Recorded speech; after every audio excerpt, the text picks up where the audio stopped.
That one of these days, you're going to get the glory. Amen. And that's a big deal. That's a big deal. But what happened to the day when the saints, when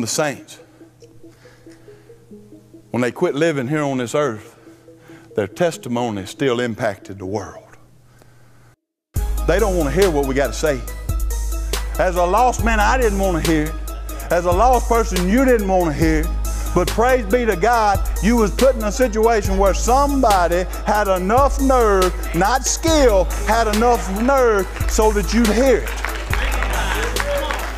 See, that's the thing, church. The world don't like our Jesus. You really want to know today. The problem's not you and your religion. They like religious folks. They love Muslims. They love all them folks that don't believe in Jesus. Well, you believe in Jesus and you get that cross and the blood, you get that right, boy. They don't like you too much because they don't like Jesus. The problem is with Jesus. So where he is, they gonna have a problem. And see, well, we don't want to have a problem, so we don't spend as much time where he is. It's not an option to get in the fight. It's not an option for us to exercise whether we're gonna go to war or not.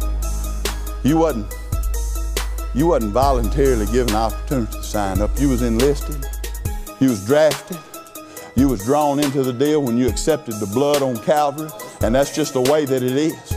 That's just the way. You can't just pie in the sky by and by and get yourself to glory. You can't do it. It's costing too much for that to continue, church. It's costing too much for that to continue happening and us just act like it's okay. We're in a battle. And it's not an option, it's an opportunity given by God. The problem is today we love a pastor, we love a preacher that's going to pat us on the back and tell us everything we want to hear. But when God sends along a man that's willing to tell you that you need to hunger and thirst for righteousness, and because we don't want to do that, because Oprah says that's not the way it's got to be, or any of them other TVN preachers, ought to be a consuming church instead of a church that's being consumed. Oh no, but I'm coming, Brother Tim. I'm coming to church to get what I got to get today. No. You should have came to church to be what you were supposed to be today. Good news, church, it don't stop on Sunday. The church really don't start being the church until Monday. I just told him, said, was sin not a big thing when you got saved? And if it was a big thing to make you get saved, don't you think it's a big thing after you're saved? So the reality is we can't just live anyway. We can't just act anyway. But that's what we want, because we want our options, right?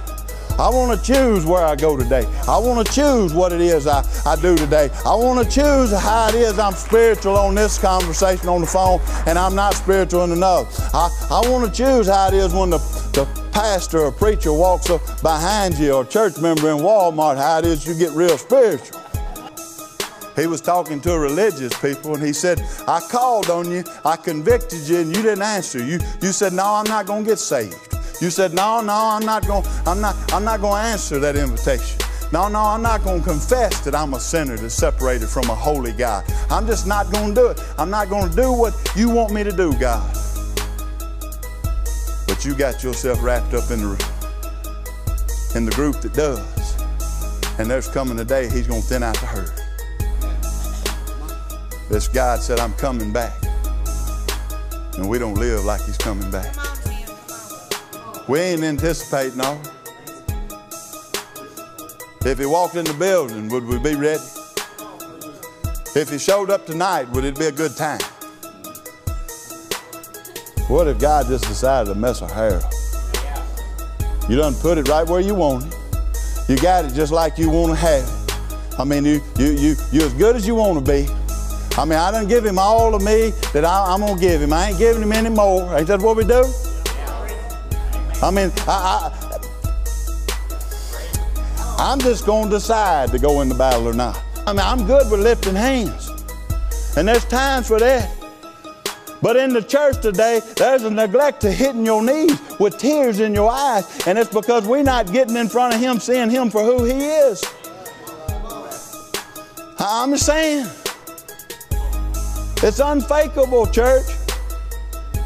When we get to the point to where the world begins to see a reality instead of a counterfeit that's been propped up and built up by some gurus that said you can build churches off of it, then you'll begin to see mature Christians that don't have to be told that they're mature.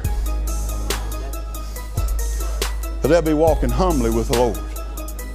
He's all that in a bag of chips, but when He says get up, it's time to go. You got to get up, and then you got to get the marching orders.